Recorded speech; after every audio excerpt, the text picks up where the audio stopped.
Hello everyone, welcome to the lecture series of the ophthalmology. So today's our topic is a middle layer. We know that the eye is made up of three layers, right? The outermost layer, which is made up of cornea, sclera, and the limbus. The middle layer, which includes iris, ciliary body, and the posterior most part, which is known as a choroid, and the innermost layer, which is a retina, right? So today we are going to talking about the middle layer, this middle layer. Okay, so let's see eye structure. Can you see this image? Okay, this is what we normally look in human. Okay, so in the middle, can you see this black color, this black color circle? This is nothing but this is our pupil. Can you see this blue color? This all is our iris. Okay, this iris is, you can see this is our iris, right? This is our iris, and you can see this all the white part, it is nothing but it is sclera. So this is our whole sclera, and you can see the junction between the sclera, and here there is a cornea all over the iris. This is the junction which is our limbus, right? So let's talking about the specially middle layer, which includes iris, ciliary body, and the choroid. And let's talking about the individual layers and individual function of this all the parts. Now let's specially talk about the iris. Can you see this structure? This structure this structure is anterior to the ciliary body, right? This structure is anterior to the ciliary body. This is nothing but this is our iris. Okay, this is our iris, and this iris make a circle, like you can see here. This is our iris, right? And can you see this hole or aperture? This is nothing but this is our pupil, right? Can you see this is our pupil? So I hope now you can identify structures in any person. Okay, so this is iris and this is pupil, right? And this is our ciliary body. Now if we talking about the function of the iris, the function of the iris is to meiosis or mydriasis, right? What is meiosis and what is mydriasis? Okay, just think, if this iris muscle get contracted, right? If this iris muscle gets shortened, that means what?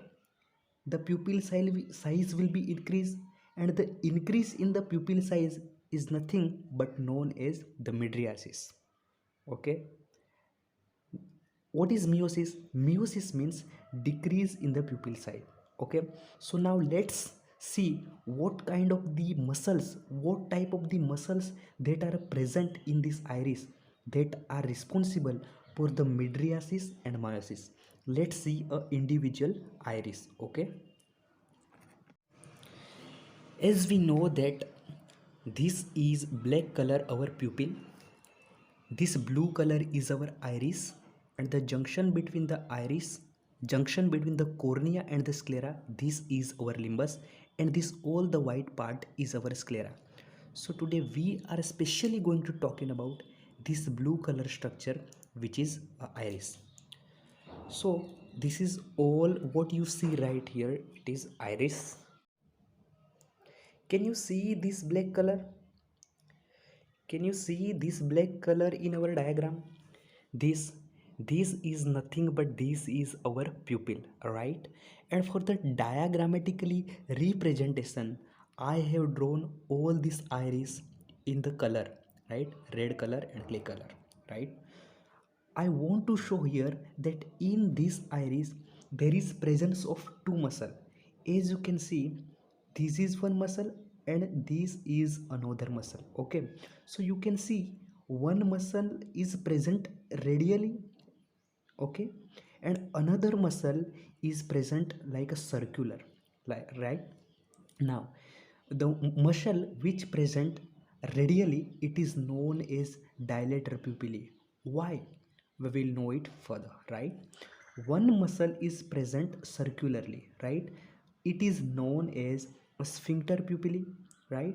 So this is all our iris in which there is a presence of two muscles, dilator pupillae which is radially present and sphincter pupillae which is circularly present. And this all the black area, it is nothing but this is our pupil. Now just think, this muscle is present radially, right? It is known as dilator pupillae. Okay, now just imagine, what if this muscle will contract? If this muscle contract, if this muscle contract, contraction means what? Decrease in the size, right? When this muscle contract, the size of the length of this muscle fiber will be decreased, and because of that what happened, this pupil size will be increased, right? And increase in the pupil size is what? It is known as the mydriasis, right? It is known as the mydriasis. Now just imagine, this is our circular muscle. Circular muscle is nothing but it is our sphincter pupillae, right? Now just imagine, if this sphincter pupillae muscle get contracted, means decrease in its length, that means what? This pupil size will be decreased, and decrease in a pupil size is known as a meiosis, right? So let's talk about a individual, these all the responses. We know that autonomic nervous system has two components. One is parasympathetic nervous system and another one is sympathetic nervous system, right?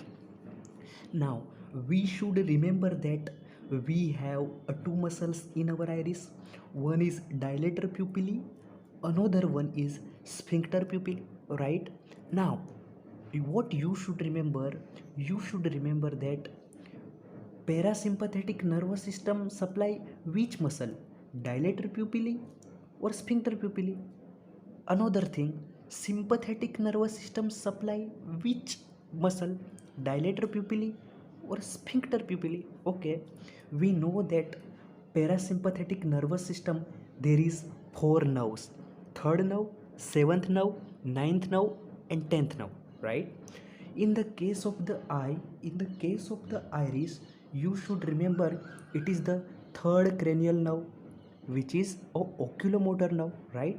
Now what you should remember, you should remember that the circular muscle, which is a sphincter pupillae, it is supplied by a parasympathetic nervous system. Now just imagine, whenever parasympathetic nervous system gets stimulated, what happened? Stimulation will come from this third cranial nerve, right? Third cranial nerve. This third cranial nerve is supplied which muscle? Circular muscle, which is a sphincter pupillae. Now what happened?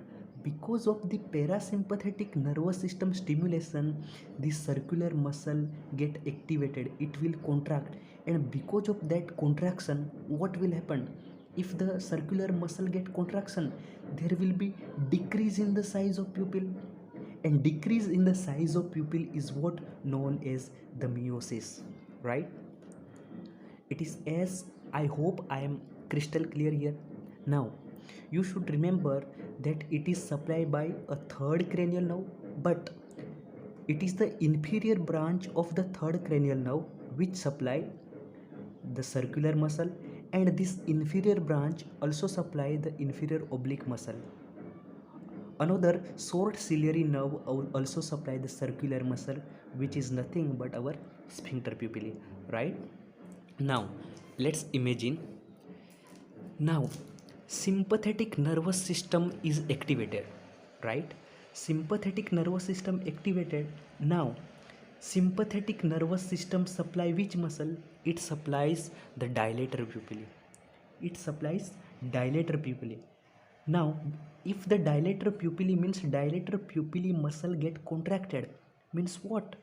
There will be a increase in the size of the pupil. So whenever sympathetic nervous system get activated, dilator pupil will contract. If dilator pupil will contract, there is increase in the size of the pupil, and increase in the size of pupil is known as the mydriasis, right? Now what you should remember another thing, that there is some causes which may cause a meiosis, and there is some other causes which may cause mydriasis, and these are the important causes as far as the NEET PG is concerned, right? So if there is a Horner syndrome is nothing but it is oculosympathetic, palsy. If there is a Horner syndrome, there will be a meiosis. If there is a iridocyclitis, meiosis. Clonidine, organophosphate poisoning, opioids, parasympathomimetics, pilocarpine, sleep and sedative, these all will cause a meiosis. You will have to remember a one mnemonic which is HICOPS, HICOPS, right? But in the case of the mydriasis, you have to remember a mnemonic big oats, right?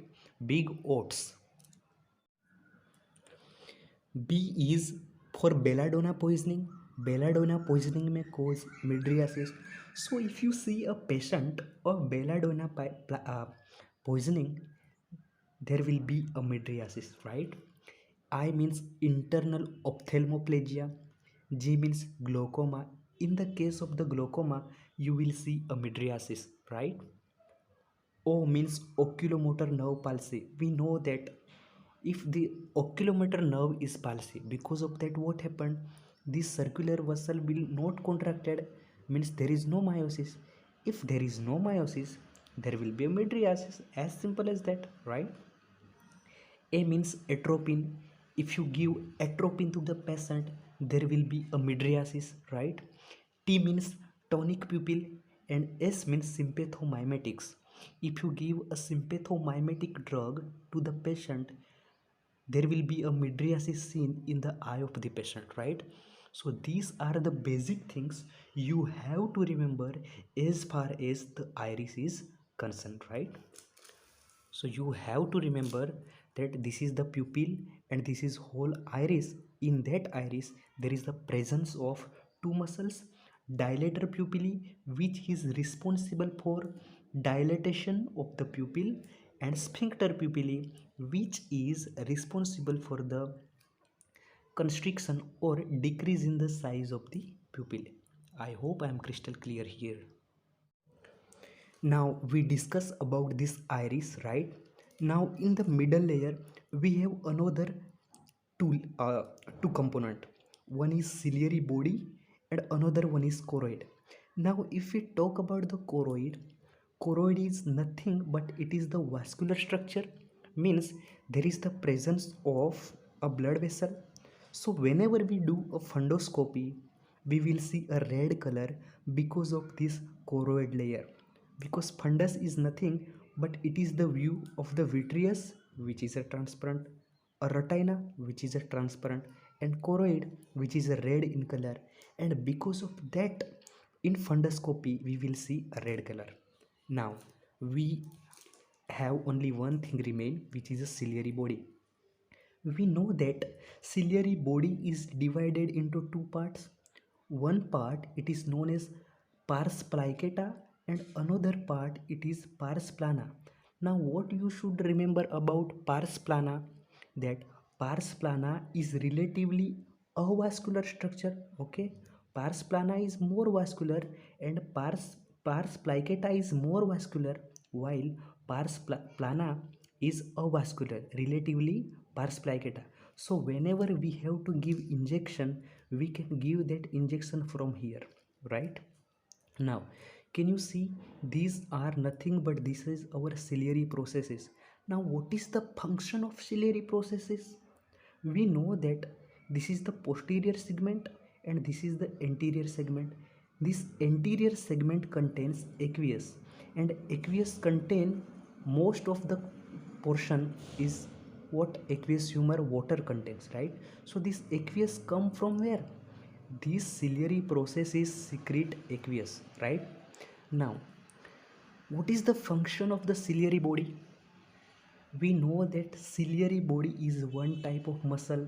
And what is the function of the muscle? Wherever there is a muscle, we know that muscle can contract, right? Contract and relax, contract and relax. So the function of the ciliary body is in the accommodation, right? When we use a near vision or far vision, in that case we need a accommodation, right? So this all accommodation is due to a ciliary body, right? Now what happened in the far vision? In the far vision, what happened? This ciliary muscle, this ciliary body is relaxed. Okay, this ciliary body relaxed. Because of that, what happened? These zonules are straight. These zonules become straight, and because of that, what happened? These zonules get stretched. Because of that, the anterior surface of the lens, this is the anterior surface, this is posterior surface. Anterior surface become flat, right? This is in the case of the far vision. Now what happened in near vision? In near vision, this ciliary body or ciliary muscle get contracted. Because of that, what happened? These zonules get relaxed. If these zonules get relaxed, then what happened?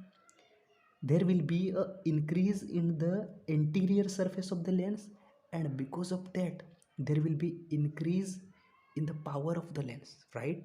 So these are the basic function of the ciliary body. So now we are done with our middle layer, which includes a iris, ciliary body and the choroid. Iris can cause miosis and mydriasis.